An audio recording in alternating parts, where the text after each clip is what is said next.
Takže nachádzame sa v obci Višňové pri Žiline u národného víťaza preteku Marburg, ktorý z tohoto národného preteku porazil 3524 holubov a 453 chovateľov.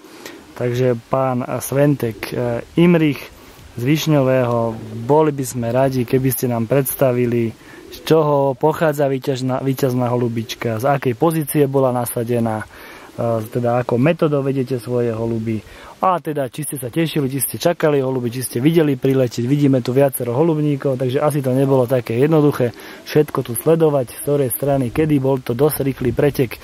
Takže z čoho pochádza holubička? Ja mám to vychované z našich holubov a mamka je od Richarda Majtaníka. To je kolega zo základnej organizácie?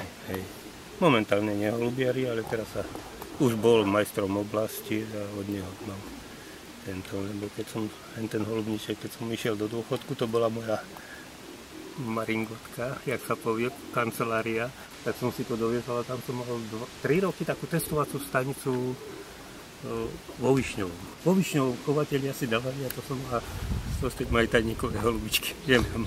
Aha, takže to z tej testovacej stanici zostala holubička, ktorá splodila momentálne tú víťazku.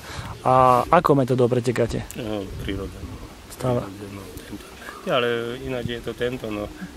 Teraz je to na tom najstarším synovi. Ja bol by som to, jak sa povie.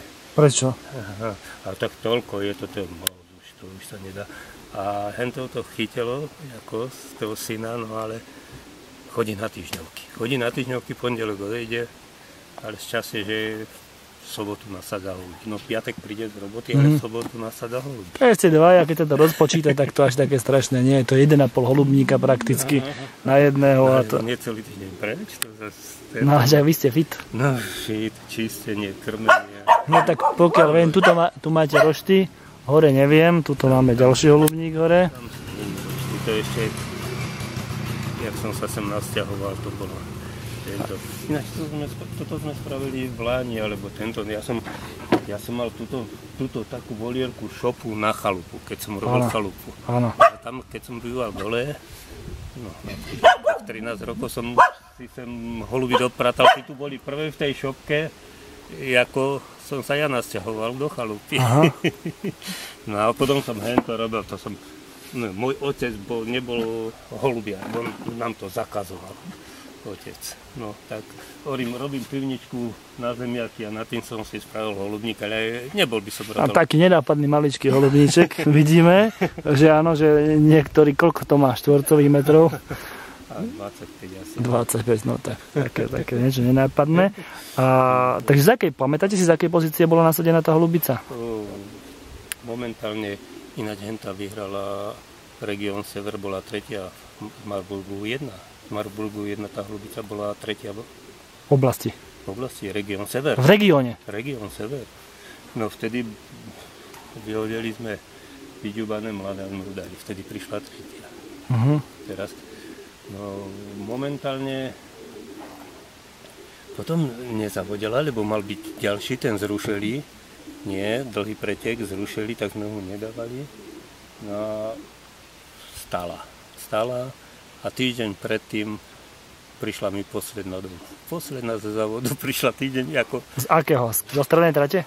No, Slaný Praha. Áno. Ktorá prišla posledná domov, nemala tento, no a teraz takisto dvojnových mladých. Dvojnových mladých išla.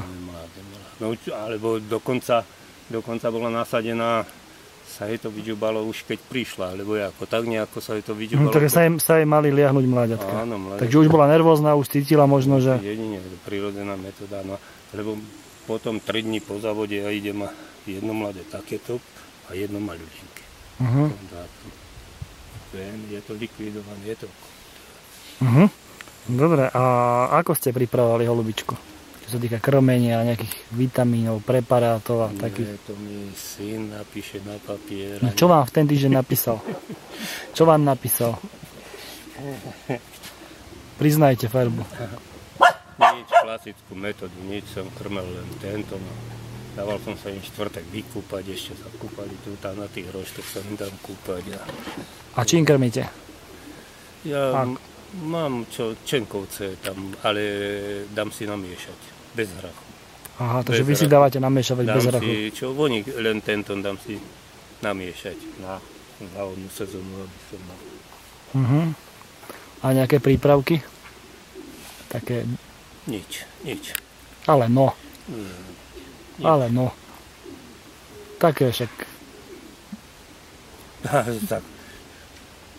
Útorok a štvrtek sa dávajú kvasnice do krmiva. Ináč tento, čo mi napíše syn na papier, ja teraz nie. A čo napísal v ten týždeň? Tie kvasnice. Tie kvasnice. A ešte? Do vody? Hádam, dávate čistú vodu celý týždeň. Ma nehnevajte. Supervit dostali. Supervit? A ešte? Nič, dobre. Nič. Dobre. A povedz si nám niečo o vašich chovateľských začiatkoch. Ja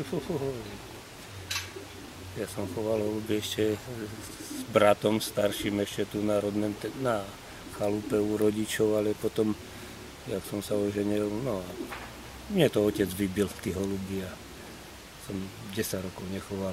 Potom som začal krásne boliaky a potom dole tam, kde som bol priženený. Potom som mal aj závodné holuby. Však vtedy som bol... Jak som to tam likvidoval, vtedy som skončil druhý v oblasti za nebojím Františkom Rašom. Takže otec vám to zlikvidoval a potom ste sa presťahovali sem? Nie, dole. Ja som bol 13 rokov na Prišinko a tam som si spravil budík. Aha. A tak potom som začal chalupu stavať a keď som staval chalupu, tam som mal holuby, ale tie holuby boli v tejto šopke prvej, ako som sa ja... Toto ste potom postavili? To som postavil chalupu. Som postavil a tie holuby boli prvej tu, lebo tam som to mladé vynášal sem hore a staré som dolu likvidoval na závod a závod išli. Stále išli na závod. A aký najväčší úspech ste doteraz dosiahli? Ja čo som mal v celoštátnej Bratislave v 83. druhý na výkon som mal. Druhý na Slovensku? Československu dokonca. V 82. Tretie. A keď sme mali tak všeobecne zhrnúť, že aké holuby chovate, aké línie, aké pôvod? Svoje máme, a ináč ja som 15 rokov chodil s kamionom do zahraničia s holubami.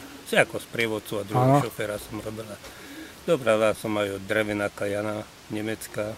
Áno. Aj... Od koho? Hermesa. Od Hermesa? Máte aj také holuby? Máte také holuby? Mám, ale nesadlo to nejako. Otvorene poviem, mám ešte tu mám niečo tento, ale nesadlo to nejako. Ešte sú tu momentálne 3 od Hermesa, ale to vtedy to boli veľké. Pre mňa veľké peniaze tam, čo to dávali. Áno, však už to je premlčané, už môžete povedať.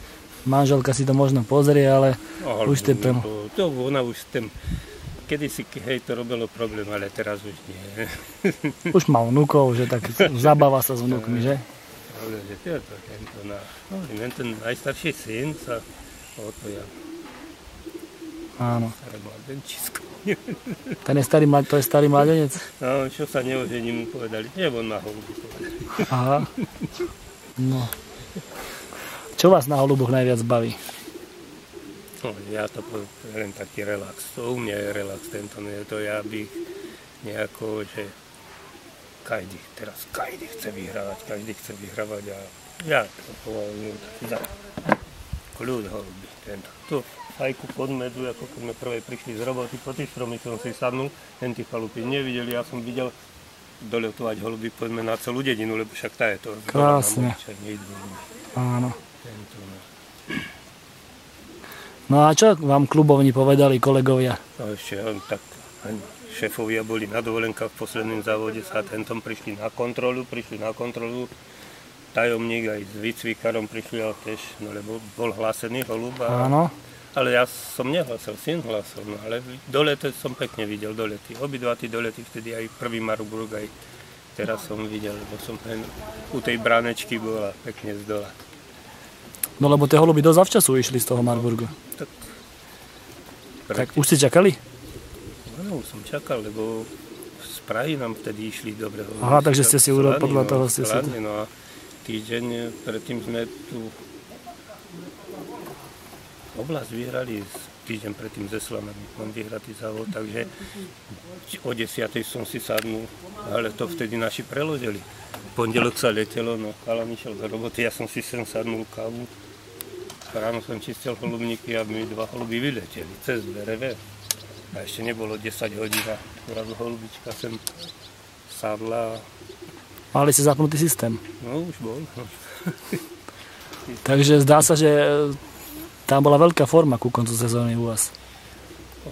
2 závody predtým sme skrachovali. Len po 3 holuby umiestniť. Neviem prečo. Áno, a potom vlastne ste ich nejako museli, ako sa to povie, znovu zrodiť. Čo ste urobili? Čo ste urobili? To isté ako aj vždycka. Neviem prečo sme to len tak. To sme 15 rokov 3 holuby po 2 závody neumiestnili. Nám sme strátili 400 bodov, ináč boli by lepšie tam umiestniť. My máme 2 evidencie, na jednu a jednu. Áno. A kto je lepší? Tam to dávame na syna tie holuby, lebo nenasadzujem 10 rokov holubí do koša, ja nenasadzujem. Príde von si nasadí, ja to nerad chytám. Akurát čo sme v stredu, keď je preč, tak vtedy sme dávali. Tedy ste chodili vy? Či vy chodíte tiež s ním nasadzovať? Nasadzovať chodím, ale do koša nechytám. Ja prichystám auto, čo odvezeme dole a tento on vybiera aj 30-ku, aj tento. On dáva okolo 40 holubov, ja 20. A koľko máte detí? Ja 4 synov. A koľko je chovateľov? Kde vo Višňovom? Nie, z tých 4 synov. Nie, len jeden mal vtáčky, mal alergiu a ten to zlikvidoval. A čo sa stalo, že tí traja ako si... To by bolo už katastrofa. Si predstavte, že by všetci 4 boli chovatelia. Nie, to by som ani nechcel. To by bola katastrofa. Prečo? To by som nechcel. Aj tí traja bývajú tu? Najstarší aj najmladší býva tu. Jeden býva v meste a jeden má dolu tam u ženy postavenú chalupu. No, postavil som ja. Aj toto som si sám postavil, aj ten holubník. Som elektrikár, ale spravím aj od múra. No a aké máte plány do budúcnosti ešte? To už nič. To takýto úspech, alebo ako keď som dostal, to neviem. A oslava už bola? Zatiaľ ešte nie. No. Nejaké šampanské sa vypilo tam v klubovni, ale ešte oficiálne takto. Lebo žiadne oficiálne výsledky, ja ešte chalan sa díva na internet a mne ten najmladší, keď to pozrie, ale ja do toho neviem. Tak ale už sú oficiálne. Už sú. No veď už koľko máme? 2 týždne po sezóne a... Tak, lebo však teraz to beží, ale ja som ešte takto oficiálne nič. Ja vy tak čakáte na to oficiálne potvrdenie, až potom budú tanečky. Potom sa niečo spraví, no tak jasné, že sa čosi hodí do pľaci. No a kolegovia, špičkoví chovatelia vo Višňovom, čo vám povedali? Ja som volal s jedným vašim kolegom, s pánom Lašom, sa pýtal, ako dopadol nácvik v Algarve a sme prehodili pár slov aj o vás. A že ste teda 2 poháre vyfúkli tento rok na Marburgy, ktoré boli určené. Také čosi. Tak preglgala hovorí, no, že nám vytrel kocúra hovoril. Tak ináč oni to neradi prežívajú. Ináč. Nie, veď otvorene hovorte. Oni neradi prehrávajú, vieš, ako každý neradi prehrávajú. No a vy ste boli pred chvíľou smutní, keď ste hovorili, že ste nám 3 holuby umiestnili. Tak... Každý chce vyhrávať, to som chcel povedať. Stano Turský bol, však mal probitý ako místo národného, mal probitý, ale na vzdialenosť som ho von býval 2400 metrov dole. Tento sa sme ho predbehli a hovorím, Stanove, treba aj horkú pirulku prehltnúť. Áno. Bolo to ochlpok. No, tak ochlp to bolo. No ale potom ešte furt tomu nerozumie, lebo starý štandardný nám prišiel asi je tam na Jura, čo je na syna. Však ten je v regióne asi 4. alebo ako by mal byť, nie? Ale to mi nejde. Ona je takáto, a on je hrubý. Vietor fúkal, tak ho dofúknul. Tenku či hrubo. Aj. A aké máte plány s holubičkou? Jedno mladé je tam teraz už. Videl som ho tam, no. Dať to len tak so starým krúžkom. Neodchovali sme tento. Nie je taká, ja hovorím pošajená, nie je plachá holubica, taká plachá holubica, no ale sadlo je to a z toho sa treba nejako odrážať. Len tých vajíček za tie roky už bolo dosť času, tak sa povie, pozorovať a vždy na všetko neprídeš, čo by si aj ako pozoroval. Tak, no tak. No pozorovať, no ale tak. Nepočítali ste s ňou? Nie. Dobre, tak pán Sventek, ja vám prajem v mene svojom aj v mene Slovenského zväzu chovateľov poštových holubov. Nech sa vám darí.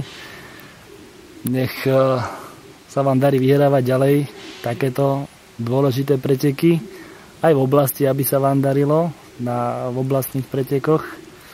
A nech ste stále takí veselí a nech vám holubí robia čo najviac radosti. Ďakujem.